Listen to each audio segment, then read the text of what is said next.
तो दोस्तों वैसे तो टेम्स आईपीओ में अप्लाई करने का कल आखिरी दिन यानी लास्ट दिन होगा। एंड दोस्तों फिलहाल मार्केट में इस आईपीओ का इतना बेटर डिमांड चल रहा है, इस आईपीओ में आपका पैसा डबल हो सकता है। तो मैं भी उम्मीद है कि काफ़ी लोग इस आईपीओ में पहले ही दोस्तों अप्लाई कर चुके होंगे। बट फिर भी दोस्तों हम लोग यहाँ पे बात कर लेते हैं इसके फाइनल डिसीजन के बारे में कि आखिर हमें इस आईपीओ में कल फाइनल डिसीजन कैसी बनानी चाहिए। बट फिर भी इस फाइनल डिसीजन के अलावा दोस्तों हम लोग बात करेंगे कि फिलहाल अभी मार्केट में इस आईपीओ का इतना डिमांड है कि इस आईपीओ में आपका पैसा डबल हो सकता है। तो इसीलिए हम लोग इस आईपीओ में कैसे अप्लाई करें ताकि हमारा अलॉटमेंट चांस दूसरे के मुकाबले दोस्तों काफ़ी अच्छा खासा बढ़ सके। यानी बेसिकली हम लोग अलॉटमेंट चांस कैसे बढ़ाएं उसके बारे में हम लोग बात करने वाले हैं। तो चलिए बिना आपका समय गंवाए सीधा वीडियो में आगे बढ़ते हैं और सबसे पहले दोस्तों बात कर लेते हैं फिलहाल अभी तक के इस आईपीओ के डिमांड के बारे में कि फिलहाल मार्केट में अभी इसका क्या डिमांड चल रहा है। तो दोस्तों वैसे तो देखा जाए तो दूसरे दिन तक इस आईपीओ को टोटल सब्सक्रिप्शन मिल चुका है। जी हाँ दोस्तों, आईपीओ का साइज लगभग 650 करोड़ के आसपास रखा गया था, जबकि दूसरे दिन ही इस आईपीओ को लगभग 22 गुना के आसपास तक टोटल सब्सक्रिप्शन मिल चुका है, जिसमें QIB कोटा लगभग आपको 3.5 टाइम्स के आसपास तक एंड इवन दोस्तों HNI कोटा 53 टाइम्स के आसपास तक एंड दोस्तों रिटेल कोटा इस आईपीओ का लगभग 19 टाइम्स के आसपास तक सब्सक्रिप्शन देखने को मिल गया है। यानी दोस्तों आप सोच ही सकते हैं कि फिलहाल मार्केट में इस आईपीओ का इतना डिमांड है कि अभी दूसरा दिन ही बीता हुआ है एंड फिलहाल दूसरे दिन ही इस आईपीओ को 22 गुना के आसपास तक यानी 22 टाइम्स के आसपास तक सब्सक्रिप्शन मिल चुका है। हालांकि दोस्तों आईपीओ भी छोटा नहीं है, 650 करोड़ का आईपीओ है एंड ऑलरेडी इस आईपीओ को लगभग 22 टाइम्स के आसपास तक सब्सक्रिप्शन मिल चुका है। हालांकि फ्राइडे तक तो इसके ग्रे मार्केट में वही लगभग दोस्तों 80% के आसपास तक डिमांड देखने को मिल रहा था। बट अभी दोस्तों जैसे कि मैं अपने रिव्यू वाले वीडियो में भी बताया था कि मे भी इस आईपीओ में आपका पैसा ऑलमोस्ट डबल हो सकता है। एंड दोस्तों याद कीजिए कि उस समय इसके ग्रे मार्केट में लगभग 50% के आसपास ही हमें डिमांड देखने को मिल रहा था।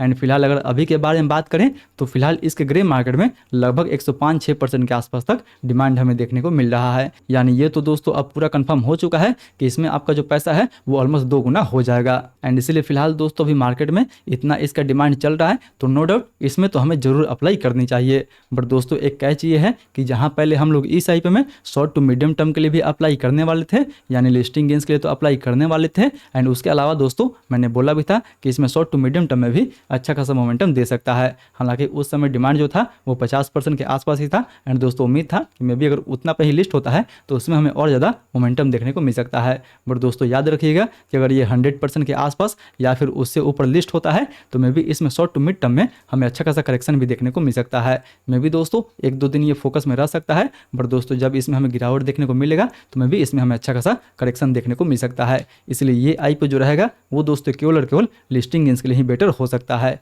यानी जिसको भी लिस्टिंग गेंस के लिए अप्लाई करना है वो इसमें बिल्कुल लिस्टिंग गेंस के लिए अप्लाई कर सकते हैं। इस आईपीओ में उनका जो पैसा है अगर अलॉटमेंट मिल जाता है तो डबल हो सकता है। इसलिए अब हम इस आईपीओ में केवल और केवल दोस्तों लिस्टिंग गेंस के लिए ही अप्लाई करेंगे। हालांकि ऑलरेडी मार्केट में इसका तो इतना डिमांड देखने को मिल रहा है कि अलॉटमेंट इस आईपीओ में सभी को देखने को नहीं मिलेगा। बट फिर भी दोस्तों हम लोग कुछ ट्रिक के बारे में बात कर लेंगे जिस ट्रिक से मे भी इस आईपीओ में हमारा अच्छा खासा अलॉटमेंट चांस देखने को मिल सकता है। सो चलिए बात कर लेते हैं कि इस आईपीओ में हमें कैसे अप्लाई करनी चाहिए ताकि हमारा जो अलॉटमेंट चांस रहे वो दूसरे के मुकाबले दोस्तों काफ़ी अच्छा खासा हो सकता है। सो दोस्तों सबसे पहले बात कर ले तो अगर आपके पास एक पेन है या फिर मल्टीपल पेन है तो कोशिश कीजिए कि एक पेन से आप एक ही एप्लीकेशन लगाएं। जी हाँ दोस्तों, बहुत लोग ऐसे करते हैं कि उनके पास एक पेन होता है, यानी एक ही पेन से उनके पास जीरोधा का भी अकाउंट होता है, इवन एंजल वन का भी एंड इवन दोस्तों ग्रो का भी होता है। एंड वो क्या करते हैं उन सभी अकाउंट से एक लॉट अप्लाई कर देते हैं। तो दोस्तों ऐसा आपको बिल्कुल नहीं करना है। अगर आपके पास एक पैन कार्ड है एंड एक पैन कार्ड से मल्टीपल डीमेट अकाउंट है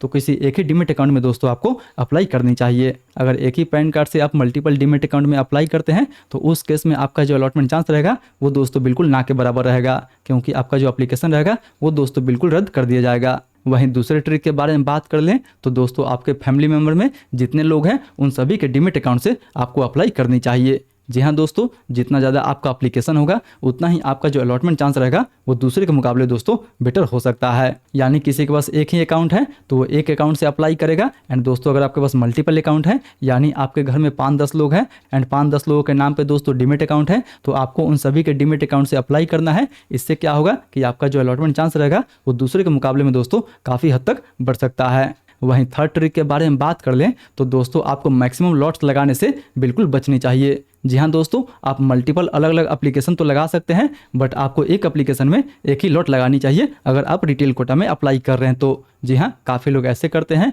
कि एक ही अकाउंट से 3 लॉट अप्लाई कर देते हैं। बट दोस्तों याद रहे कि ये आईपीओ ऑलरेडी फुल्ली सब्सक्राइब हो चुका है, एंड जब कोई आईपीओ दोस्तों फुल्ली सब्सक्राइब हो जाता है किसी भी आईपीओ में, तो आप उसमें कितना भी लॉट लगा लें आपको मिलेगा तो एक ही लॉट मिलेगा। इसलिए इस आईपीओ में अगर आप रिटेल कोटा में अप्लाई कर रहे हैं तो आप कोशिश करें दोस्तों कि एक अकाउंट से आप एक ही लॉट अप्लाई करें। मल्टीपल लॉट अप्लाई करने से दोस्तों कोई फायदा नहीं होने वाला है, मे भी उसी पैसे में आप दूसरा एप्लीकेशन लगा सकते हो। सो कोशिश करें कि अगर आप रिटेल कोटा में दोस्तों अप्लाई कर रहे हैं तो आपको एक ही लॉट अप्लाई करना है एक अकाउंट से। वहीं 4 ट्रिक के बारे में बात कर लें तो दोस्तों हमेशा आपको आईपीओ जो है वो कट ऑफ प्राइस पे अप्लाई करनी चाहिए। जी हाँ दोस्तों, इस आईपीओ कट ऑफ प्राइस 300 पे रखा गया है, तो आपको आईपीओ जो है वो 300 के प्राइस पे ही दोस्तों अप्लाई करनी चाहिए। कट ऑफ प्राइस से आपको कोई भी छेड़छाड़ नहीं करनी है। अगर कट ऑफ प्राइस के नीचे अप्लाई करते हो तो उस केस में आपको जो है वो अलॉटमेंट दोस्तों बिल्कुल नहीं मिलेगा। वहीं 5वें ट्रिक के बारे में बात कर लें तो दोस्तों कल लास्ट दिन है, एंड लास्ट दिन ऐसे आईपीओ में काफ़ी रस आपको देखने को मिल जाएगा। इसलिए आपको शाम तक वेट नहीं करनी है,